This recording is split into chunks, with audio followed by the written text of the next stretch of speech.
क्या हुआ? तुम इतने घबराए हुए क्यों हो? कोई तुम्हारा पीछा तो? ये क्या? ये खून के धब्बे? आज फिर से तुम? हटो हटो, मुझे दरवाजा खोलने दो। विजय, तुम दरवाजा नहीं खोलोगे। लेकिन क्यों? मैंने कहा ना, तुम दरवाजा नहीं खोलोगे। मैं दरवाजा खोलूंगा। देखता हूं कौन रोकता है मुझे। विजय,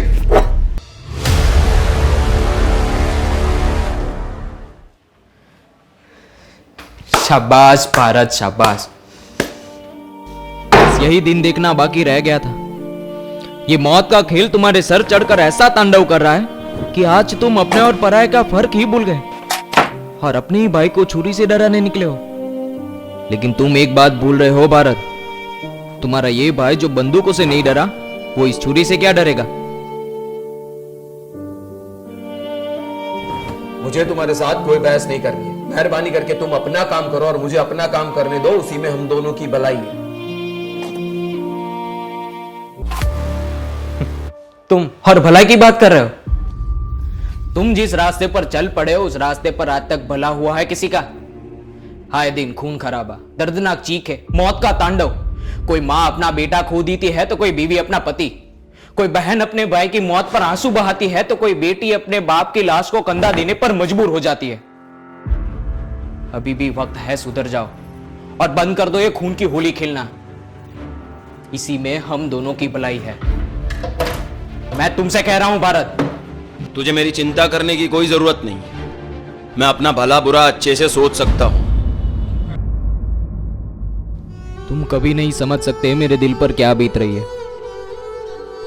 माँ बाबू जी के चले जाने के बाद अब इस दुनिया में मेरा कोई है तो वो सिर्फ तुम हो, और मैं उनकी तरह तुम्हें खोना नहीं चाहता। सुना तुमने? मैं तुम्हें खोना नहीं चाहता। अपना भला बुरा सोच सकता हूं, तुम्हें मेरी फिक्र करने की जरूरत नहीं है। अपने भाई की भावनाओं की कदर ही नहीं है तुम्हें। तुम्हारे इसी उसूलों ने तुम्हें कायर और डरपोक बना दिया है। कायर नहीं हूं मैं, और डरपोक तो बिल्कुल नहीं। भावनाओं से भरा पुतला हूं बस, जिसे लोगों में इंसानियत कहते हैं। अभी भी वक्त है, सुधर जाओ, वरना वो दिन ज्यादा दूर नहीं जब इस देश को आजादी तो मिल जाएगी, पर उस पवित्र दिन को देखने के लिए शायद तुम जिंदा ही ना रहो। क्या कहा? आजादी? क्या कहा? जिंदा? और मैं?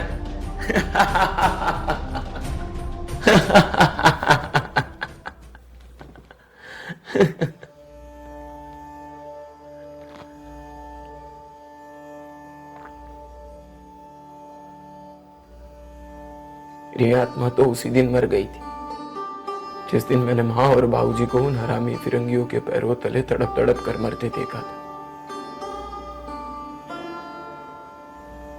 माँ की चीखें आज भी मेरे कानों में गूंज रही। उस वक्त बाबूजी की हालत क्या थी पता है तुमको?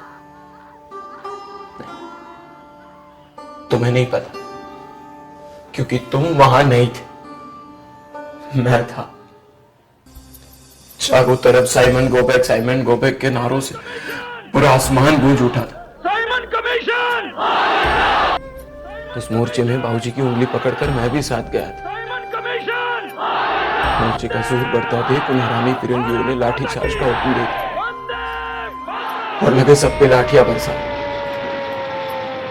जैसे कोई भेड़ियों का झुंड बकरियों के झुंड पर टूट पड़ता है, वैसे ही वो सब पे टूट पड़े। मुझे कहीं चोट न लग जाए, उसी डर से बाबूजी ने मुझे घेर लिया,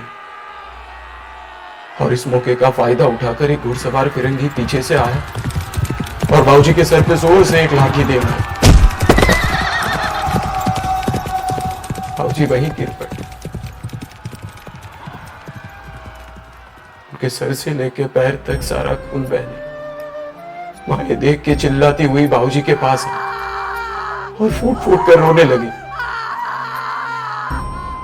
मुझे चोट न लग जाए, उसी डर से मां ने मुझे दूसरी ओर धक्का दे दिया। मैं जैसे तैसे संभल कर खड़ा हुआ तो देखा कि माँ और बाबूजी को उन हरामी फिरंगियों के घोड़ों ने कुचल दिया था और दोनों ने वहीं अपना दम तोड़ दिया।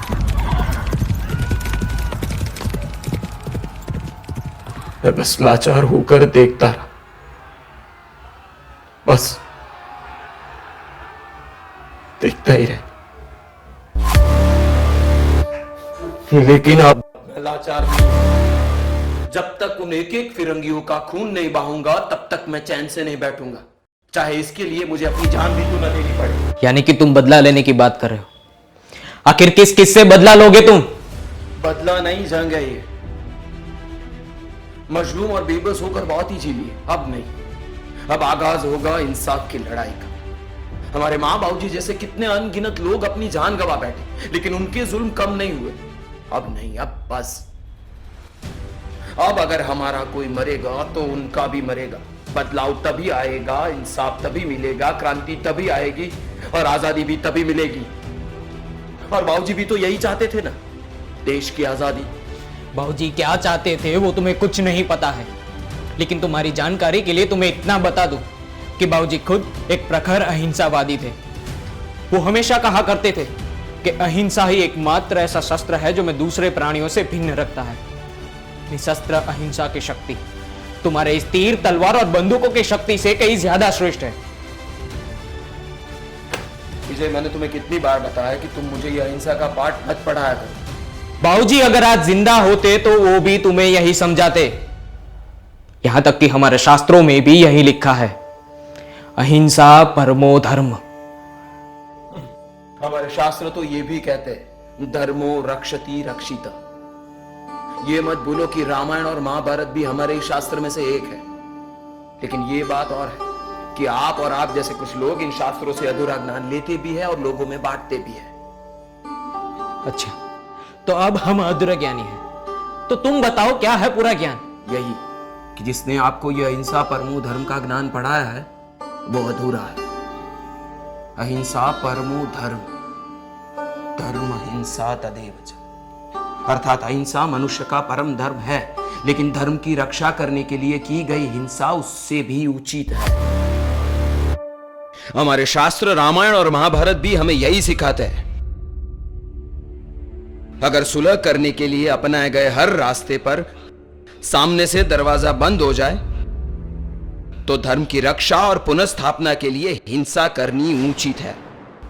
यह मत भूलो कि प्रभु श्री राम ने भी सीता माता को छुड़ाने के लिए भूख हड़ताल नहीं की थी। उन्होंने भी रावण को शांति और अहिंसा का प्रस्ताव भेजा था। रावण ने ठुकरा दिया और उनके हाथों मारा गया। और श्री कृष्ण ने भी कंस को मारा था, और श्री कृष्ण ने ही हथियार न उठाने पर अर्जुन को नपुंसक कह दिया था, जबकि उसके सामने तो उसका अपना परिवार ही था।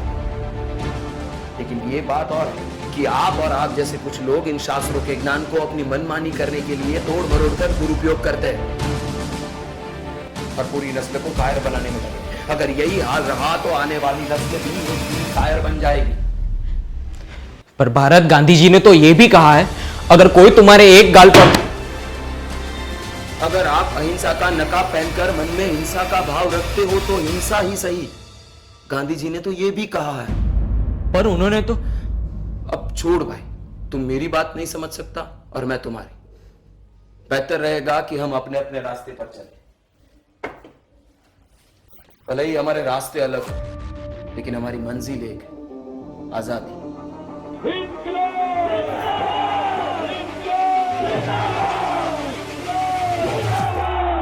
देश की आजादी। निश्चित रहो, फिलहाल मैं काम से बाहर शाम को